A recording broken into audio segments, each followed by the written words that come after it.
নমস্কাৰ welcome to this video মই recently video এটা বনাইছিলো ডিব্ৰু সদিয়া ৰেলৱেৰ ওপৰত আৰু আজি মই ভিডিও বনাবলৈ লৈছো উত্তৰ পূব সীমান্ত ৰেলৱে বা নৰ্থ ইষ্ট ফ্ৰন্টিয়াৰ ৰেলৱেৰ ওপৰত ডিব্ৰু সদিয়া ৰেলৱেৰ ভিডিও যদি আপোনালোকে এতিয়ালৈকে চোৱা নাই মই ওপৰৰ আই বাটনত লিংক দি দিম এতিয়া উত্তৰ পূব সীমান্ত ৰেলৱে কি কাৰণে গুৰুত্বপূৰ্ণ আৰু উত্তৰ পূব সীমান্ত ৰেলৱেৰ কিমানটা ডিভিজন আছে কি মুখ্য ষ্টেচন মুখ্য ট্ৰেইন কেখন কি সেইখিনি কথা আজিৰ ভিডিওত আলোচনা কৰা হ'ব গতিকে আৰম্ভ কৰিছো আজিৰ video north east frontier railway বা যাক উত্তৰ পূব সীমান্ত ৰেলৱে বুলিও কোৱা হয় উত্তৰ পূব সীমান্ত ৰেলৱে ভাৰতৰ মুঠ 19টা ৰেলৱে জোন আছে আৰু উত্তৰ পূব সীমান্ত ৰেলৱে সেই 19টা জোনৰ ভিতৰতে এটা জোন হয় গুৱাহাটীৰ মালিগাঁৱত ইয়াৰ হেডকোৱাৰ্টাৰ আৰু উত্তৰ পূব ভাৰতত যিমান ৰেলৱে অপাৰেচন আছে আৰু উত্তৰ পূব ভাৰতৰ সৈতে বিহাৰ আৰু পশ্চিম বংগৰ কিছু অংশত যে ৰেলৱেৰ অপাৰেচন আছে সেইখিনি নৰ্থ ইষ্টাৰ্ণ ফ্ৰন্টিয়াৰ ৰেলৱে চোৱাচিতা কৰে আৰু এই মেপত দেখুওৱা হৈছে ভাৰতৰ বিভিন্ন ৰেলৱে জোন আৰু যি 3 নম্বৰ জোন ইয়াত 3 নম্বৰ যেটো উত্তৰ পূব মানে ভাৰত পশ্চিম বংগ আৰু বিহাৰৰ কিছু অংশ সামৰি মানে নৰ্থ ইষ্ট ফ্ৰন্টিয়াৰ ৰেলৱে সেইখিনি হল jurisdiction এইখিনি অঞ্চলৰ ৰেলৱে সেৱা নৰ্থ ইষ্ট ফ্ৰন্টিয়াৰ ৰেলৱে চোৱাচিতা কৰে আচ্ছা এটা কথা হল যে নৰ্থ ইষ্ট ফ্ৰন্টিয়াৰ ৰেলৱেৰ প্ৰয়োজনীয়তা ক'ত বা গুৰুত্ব ক'ত প্ৰথম কথা কানেক্টিভিটি মানে যোগাযোগ উত্তৰ পূব ভাৰত ল্যান্ডলক মানে কি সাগৰ পথৰে ইয়াৰ কোনো ডাইৰেক্ট মানে সংযোগ নাই আৰু এই যি অঞ্চল এই অঞ্চলক মানে ভাৰতৰ যি ৰেষ্ট অফ ইণ্ডিয়া ভাৰতৰ বাকি অংশৰ সৈতে যোগাযোগত উত্তৰ পূব সীমান্ত ৰেলৱে এক গুৰুত্বপূৰ্ণ ভূমিকা গ্ৰহণ কৰিছে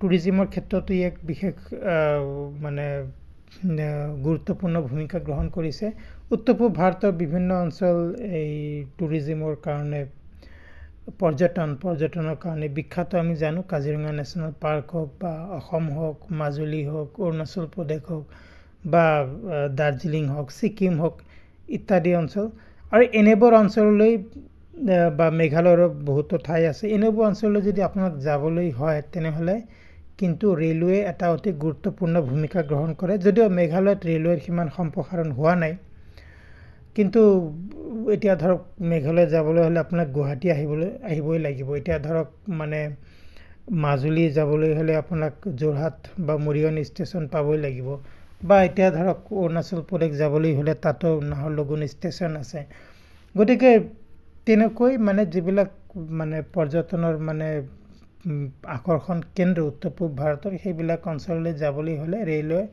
এক গুৰুত্বপূৰ্ণ ভূমিকা গ্ৰহণ কৰিছে উত্তৰ পূৰ্বাঞ্চলৰ বিভিন্ন ভিতৰুৱা অঞ্চল সামৰি লৈছে এই উত্তৰ পূব সীমান্ত ৰেলৱে ষ্ট্ৰেটেজিক ৰোল মানে সক অসম তথা উত্তৰ পূৰ্বাঞ্চলৰ লোকেশন অতি ষ্ট্ৰেটেজিক হয় এতিয়া ধৰক মানে আমাৰ বৰ্ডাৰত কোন আছে চাইনা আছে ধৰক কিবা কাৰণে যদি চাইনাৰ সৈতে কিবা যুদ্ধ হয় বা তেনেকুৱা কিবা এটা পৰিস্থিতি হয় তেনে ক্ষেত্ৰত আমাৰ বহুত সেনা বাহিনীৰ জোৱান সীমান্তত মোতায়েন কৰিব লাগিব তাৰ ফলস্বৰূপে সেনা বাহিনীৰ জোৱানে নহয় সেনা বাহিনীৰ কাৰণে ট্যাঙ্ক যুদ্ধৰ সামগ্ৰী অস্ত্ৰ-শস্ত্ৰ ইত্যাদিও সৰবৰাহ কৰিব লাগিব সীমান্ত অঞ্চল তেনে ক্ষেত্ৰতো ৰেলৱে এক অতি গুৰুত্বপূৰ্ণ ভূমিকা গ্ৰহণ কৰিছে গতিকে এইখিনি হল উত্তৰ পূব সীমান্ত ৰেলৱেৰ মানে গুৰুত্ব আৰু তাৰ লগত সেয়াও নহয় বহুত ব্যৱসায় বাণিজ্যৰ সামগ্ৰী ভাৰতৰ নানা অংশৰ পৰা অসমলৈ আহে বা উত্তৰ পূব ভাৰতলৈ আহে আৰু আমাৰ অসম তথা উত্তৰ পূব ভাৰতৰ পৰা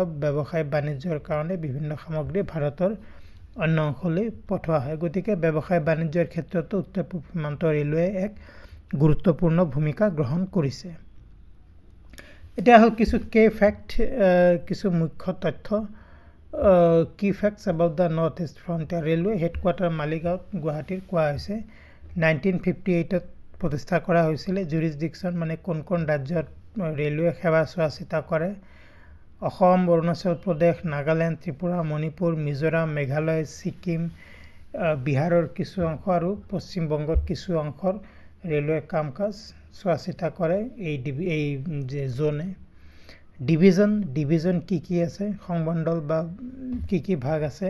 কাটিহাৰ বিহাৰত আছে, বিহাৰৰ ডিভিজন। আলিপুৰদুৱাৰ ৱেষ্ট বেংগলত আছে। ৰঙিয়া, লামডিং আৰু তিনচুকীয়া অসমৰ 3টা ডিভিজন হয়। মুঠ 5টা ডিভিজন আছে নৰ্থ ইষ্ট ফ্ৰণ্টিয়াৰ ৰেলৱেৰ আণ্ডাৰত। নেক্সট মেজৰ ৰেলৱে ষ্টেচনবিলাক কি north east frontier railway. Guwahati station, উত্তৰ পূব ভাৰতৰ দুৱাৰমুখ বুলি ক'ব পাৰোঁ গুৱাহাটী। আৰু গুৱাহাটী ৰেলৱে ষ্টেচন হ'ল মানে অসমৰ অন্যতম মুখ্য ৰেলৱে ষ্টেচন। আৰু ভাৰতৰ বিভিন্ন অংশলৈ যদি আপোনাক যাবলৈ হয়, গতিকে গুৱাহাটী ৰেলৱে ষ্টেচনৰ পৰা আপুনি ট্ৰেইন পাব। নিউ বঙাইগাঁও, মৰিয়নি, ডিব্ৰুগড়, তিনচুকীয়া, শিলচৰ, ৰঙিয়া অসমৰ মুখ্য ট্ৰেইন ষ্টেচন হয়। গুৱাহাটী ষ্টেচনৰ ফটো এখন দেখুওৱা হৈছে ইয়াত। অৰুণাচল প্ৰদেশৰ নাহৰলগুন, ত্ৰিপুৰাৰ আগৰতলা, ৱেষ্ট বেংগলৰ নিউ জলপাইগুৰি, আলিপুৰদুৱাৰ, কোচবিহাৰ মুখ্য ষ্টেচন, বিহাৰৰ কাটিহাৰ মুখ্য ষ্টেচন হয়। গতিকে এইকেইটা ষ্টেচন বিভিন্ন ৰাজ্যত কি মুখ্য ষ্টেচন হয় উত্তৰ পূব সীমান্ত ৰেলৱেৰ, সেইখিনি কথা দেখুওৱা হৈছে। এতিয়া ইম্পৰ্টেণ্ট ট্ৰেইন, কিছু গুৰুত্বপূৰ্ণ ট্ৰেইন উত্তৰ পূব সীমান্ত ৰেলৱেৰ। ডিব্ৰুগড় ৰাজধানী এক্সপ্ৰেছ, ডিব্ৰুগড় কন্যাকুমাৰী বিবেক এক্সপ্ৰেছ, ভাৰতৰ দীৰ্ঘতম ট্ৰেইন হয় এইখন। ডিব্ৰুগড়ৰ পৰা কন্যাকুমাৰীলৈ মানে যাত্ৰা কৰে। 4000 কিলোমিটাৰতকৈ বেছি দৈৰ্ঘ্যৰ হয় এই ট্ৰেইন। কামৰূপ এক্সপ্ৰেছ পুৰণি ট্ৰেইন হয়, বহুত দিনৰ পৰা অপাৰেশ্যনত আছে। Kamakhya Shri Mata Vaishnodevi Katra express. Darjeeling Himalayan railway toy train, আৰু যাক ইউনেস্কো ৱৰ্ল্ড হেৰিটেজো স্বীকৃতি দিছে।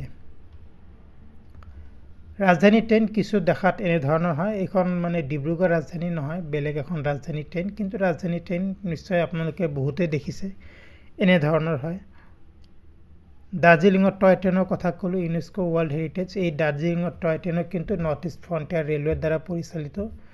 মই নিজেই উঠিছোঁ, নিজেই মানে নিউ জলপাইগুৰিৰ পৰা দাৰ্জিলিঙলৈ যেতিয়া গৈছিলোঁ, এনেধৰণৰ ট্ৰেইনতে উঠি মই যাত্ৰা কৰিছিলোঁ, দাৰ্জিলিঙলৈ গৈছিলোঁ, তাৰ পৰা উভতি আহিছিলোঁ।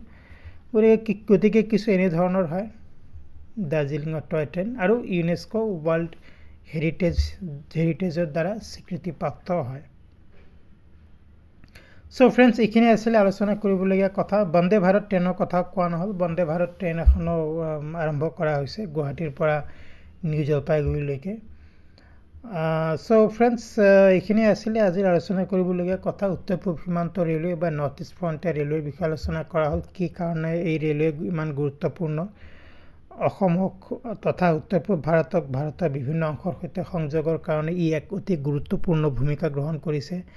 ব্যৱসায় বাণিজ্য হওক বা পৰ্যটন হওক বা উত্তৰ পূব ভাৰতৰ যি ভৌগোলিক অৱস্থিতি, সেই ভৌগোলিক অৱস্থিতিৰ সাপেক্ষে যাতে কোনো বৈদেশিক ৰাষ্ট্ৰ আমাক আক্ৰমণ কৰিলে আমি প্ৰতিহত কৰিব পাৰোঁ, তাৰ ক্ষেত্ৰতো এই ৰেলৱে মানে সামৰিক মানে সৈন্য বা সামৰিক যিবিলাক যুদ্ধত ব্যৱহৃত বস্তু, সেইবিলাকো আদান প্ৰদানৰ ক্ষেত্ৰত ই এক গুৰুত্বপূৰ্ণ ভূমিকা গ্ৰহণ কৰিব পাৰে। চ' ফ্ৰেণ্ডছ, আই হোপ আজি ভিডিঅ' আপোনালোকে ভাল পাইছে। যদি ভাল পাইছে প্লিজ লাইক কৰক, শ্বেয়াৰ কৰক। চেনেলটো যদি ছাবস্ক্ৰাইব কৰা নাই প্লিজ ছাবস্ক্ৰাইব কৰক। এনেধৰণৰ আন এটা ইনফৰ্মেটিভ ভিডিঅ'ত অতি সোনকালে লগ পাম। Thank you very much and I will soon see U.